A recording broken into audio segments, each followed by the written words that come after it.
Hello viewers of Sounding Board, and today we're going to talk about Amethyst.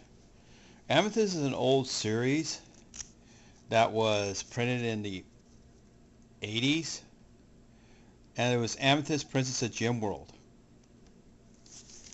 I didn't read the original series, but I did see the cartoon, and the cartoon was pretty fun. But we're going to talk about the Wonder Comics Amethyst from DC, where the character returns to Gemworld. Basically, it's a different character than the original. This one poses more of, let's say, a She-Ra-esque style than the original. Yeah, the original did have that fantasy female kind of She-Ra look to it, but didn't feel like She-Ra. It felt more like a girl's comic. You know, girl's adventure fantasy comic. This one was designed more for a bigger audience, a wider range of people. And it started strong. I'll say that, because I did read it because Katie asked me to. But it kind of tapers off by issue 3 because they start rushing to finishing the series off. Because only 6 issues. And they have a lot of exposition in this issue, and this issue. And then they start faltering here, and here. And they leave lots of parts out between this issue, and this issue. So there's huge gaps of information missing. It might read well as a graphic novel because you won't notice it, but from month to month you do notice it.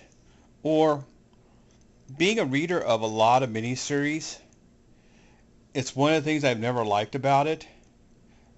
You know, they start really strong, and then for some reason the issue number gets cut back, or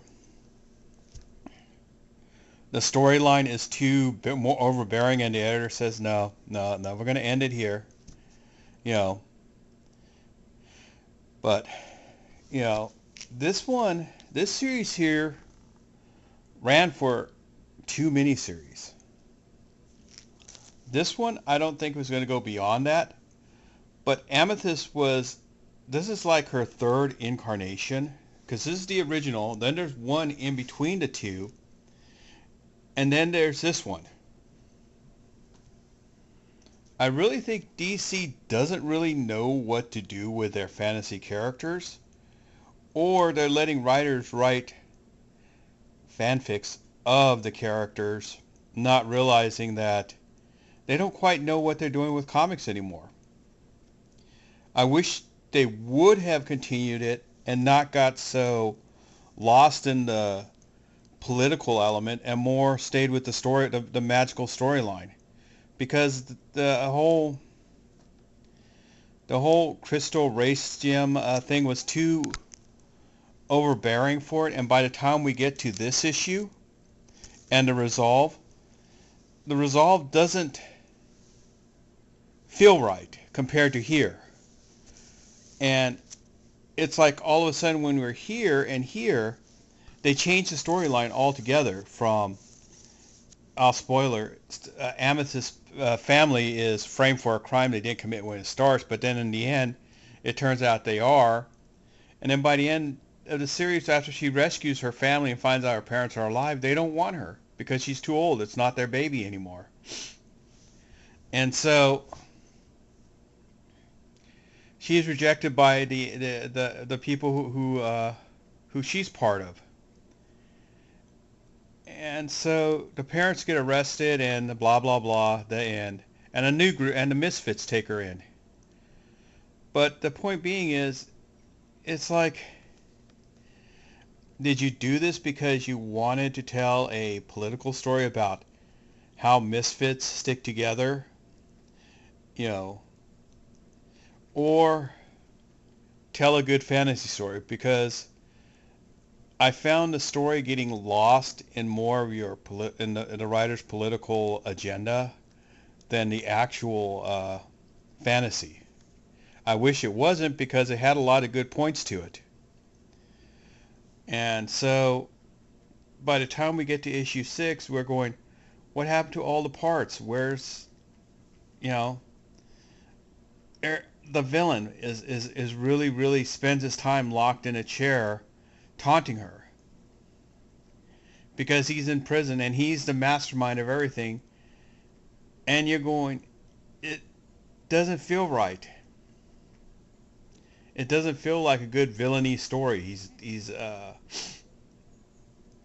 you know, even Lex Luthor, when he was in jail, got out of jail in All-Star Superman. He had his points where he could sneak out of jail. But if you really want a good female strong story, I would say just watch She-Ra and the Princesses of Power series, because it's a good series and it's not overtly political, even though it does have some political plot points which might offend people.